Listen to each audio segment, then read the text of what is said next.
Welcome to my channel. এই ভিডিওতে আলোচনা করব ব্যারনস-টোভেলের problem 29 to 30, use of important, essential, imperative, necessary and mandatory. এই ভিডিওর সঙ্গে রিলেটেড প্রবলেম 27 টু 28। যদি 27 অ্যান্ড 28 ভিডিওটি না দেখে থাকেন, প্রবলেমটা না দেখে থাকেন, অবশ্যই দেখে নেবেন। ডিসক্রিপশান লিঙ্ক রয়েছে, ওই দুটো যদি দেখে থাকেন তাহলে এই রুলসটা বুঝতে সহজ হবে এবং খুব আনন্দ লাগবে রুলসটা শেখার জন্য। এবং তিনটা রুলই 27, 28 এবং 29 তিনটি ইন্টার রিলেটেড, এদের মাঝে রিলেশন আছে এবং প্রায় সেম রুল, অর্থাৎ অবশ্যই তিনটে সমন্বয় করে পড়বেন। তাহলে এটা 29 প্রথমে আমরা একটু শেখার চেষ্টা করি যে এই সেন্টেন্সটা আমরা পড়ি। এই সেন্টেন্সটা যদি গ্রামাটিক্যাল একটু ব্যতিক্রম রুলস এবং পরীক্ষায় সেই জন্য বারবার আসে এবং আমরা ভুল করে থাকি।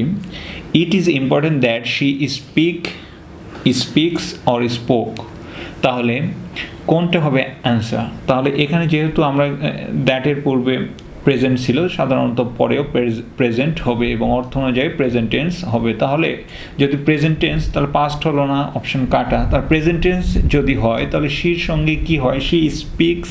তাহলে স্পিক্স হওয়ার কথা, এটা আমরা সবাই করে থাকি এবং এটা ভুল হয়ে যায়। এখানে কি হবে? স্পিক হবে। এখন আমরা শিখেছি কি, থার্ড পারসন সিঙ্গুলার নাম্বার যদি থাকে তার সঙ্গে ভার্বের এস বাই এস যুক্ত হয়। তাহলে এখানে হচ্ছে না। কেন হচ্ছে না? এই যে একটু ব্যতিক্রম রুল, এই জন্য এটা পরীক্ষায় এসে থাকে। না হওয়ার কারণটা কি? এই ইম্পর্ট্যান্ট। এরকম যদি একটা কমপ্লেক্স সেন্টেন্সে দ্যাটের পরে ইট ইজ ইম্পর্ট্যান্ট বা it is important, it is essential, it is imperative বা ইট ইজ নেসেসারি বা ম্যান্ডেটরি, এই কথাগুলো থাকে, তাহলে কি হবে? এই কথাগুলো যদি থাকে তারপরে দ্যাট এবং দ্যাটের পরে সাবজেক্ট যাই থাকুক না কেন, দ্যাটের পরে সাবজেক্ট যাই থাকুক না কেন, থার্ড পারসন সিঙ্গুলার নাম্বার থাকুক কিংবা প্লুরাল নাম্বার থাকুক, ভার্বের কোন ফর্ম বসবে? বেস ফর্ম বসবে। ভার্বের বেস ফর্ম। ভার্বের বেস ফর্ম মানে ভার্ব ওয়ার্ড বা ভার্বের মেইন ফর্ম যেটা, যেমন ভার্ব স্পিকটা হলো কি? Base form. আর প্রেজেন্ট ফর্ম স্পিকও হতে পারে, আবার স্পিক্সও হতে পারে। এটা আমি ব্যারনস-টোভেলের পূর্বে যে রুলসগুলো সেগুলোতে খুব সুন্দর করে ভার্বের ক্লাসিফিকেশানগুলো বুঝিয়েছি। অবশ্যই ডিসক্রিপশানে দেওয়া লিঙ্কগুলো থেকে আপনারা দেখে নেবেন। তাহলে এখানে কি আছে যে speak base form, present form speaks, আর পাস্ট ফর্ম স্পোক, আর হলো স্পোকেন হলো পাস্ট পার্টিসিপল।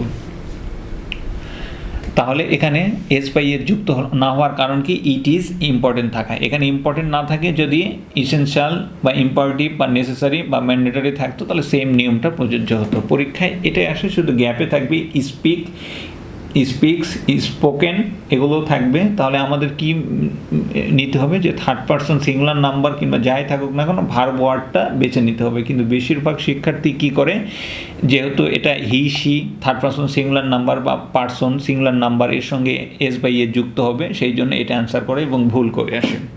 তারপরে যেটা, এই সেন্টেন্সটাকে যদি এটা পরীক্ষায় আসে না, তারপরে আমরা জানার ক্ষেত্রে শুধু জানবো এই সেন্টেন্সটা দ্যাট যুক্ত না করে আমরা লিখতে পারতাম। সেটা কি? ইট ইজ ইম্পর্ট্যান্টের পরে এই ভার্বটা পূর্বে শুধু টি বসাই দিয়ে বাদ বাকিটা ঠিক রাখতাম। তাহলে কি? It is important to speak with him immediately. অর্থাৎ ইম্পর্ট্যান্টের পরে কি করা যায়? ইম্পর্ট্যান্ট বা এই অ্যাডজেক্টিভগুলো থাকলেও কি করতে হবে? ইনফিনিটিভ করতে হবে। ইনফিনিটিভ মানে কি? টু প্লাস ভার্বের বেস ফর্ম। তাহলে এটা সেম অর্থ প্রকাশ করবে। তাহলে এটা আমরা যদি বুঝে থাকি তাহলে এটা আমরা নিজেরা একটু করার চেষ্টা করি। It is imperative that you on time. তাহলে এখানে কি হবে? Are, were, been, be. Answer কি হবে? তাহলে কি ছিল? প্রেজেন্ট। তাহলে এই পাশে প্রেজেন্ট হবে। প্রেজেন্ট যদি হয় কি? ইউ এর সঙ্গে কি হয়? আর হয়। এটা আমরা সবাই অ্যান্সার করব এবং ভুল করব। এখানে আর হবে না, কারণ আরটা হলো প্রেজেন্ট ফর্ম, এটার বেস ফর্ম হলো বি। বি ভার্বের base form be, present form am, is, are, was were past form এবং বিনটা হলো পাস্ট পার্টিসিপল। অর্থাৎ বি ভার্বের বেস ফর্ম বি, অর্থাৎ am, is are was war, এই রুলসের ক্ষেত্রে কখনোই অ্যাম, ইজ আর ওয়াস ওয়ার বসবে না, বসবে বি। তাহলে আমরা শিখলাম যে এখানে বেস ফর্ম বসে, আর অ্যাম ইজ আর ওয়াজ যদি বসে গ্যাপে, এটা কখনোই বসবে না, বসবে বি ফর্ম। অর্থাৎ এখানে আর যদি আমরা দিতাম ভুল হয়ে যেত, কি হবে বি। এটা 29। আর 30 যেটা আছে খুবই সহজ একটা রুলস এবং পরীক্ষায় এতটা আসে না, তবে বেসিক হিসাবে আমাদের অবশ্যই জানতে হবে। আর এই চ্যানেলটা যদি সাবস্ক্রাইব না করে থাকেন, এখনই করার আমন্ত্রণ রইল। Your subscription is my inspiration. আর এই রুলসটা খুবই সহজ একটা রুলস। তারপর যদি বুঝতে সমস্যা হয় অবশ্যই কমেন্ট বক্সে জানাবেন, আমি বোঝানোর চেষ্টা করব। Thank you. তাহলে এটার কি ছিল? 13 হলো জাস্ট ইনফিনিটিভের ব্যবহার। ইনফিনিটিভটা কি? টু প্লাস ভার্বের বেস ফর্ম, ভার্ব ওয়ার্ড। এটা আমরা কখন ব্যবহার করি? যখন উদ্দেশ্য বোঝায়, উদ্দেশ্যের ক্ষেত্রে। এটা ছোটবেলায় পড়েছেন। যেমন ধরেন কি ধরনের উদ্দেশ্য? যে আমরা উই ওয়ার্ক হার্ড, আমরা কেন কঠোর পরিশ্রম করে? To succeed. টু ইনফিনিটিভ কি হবে বলুন তো?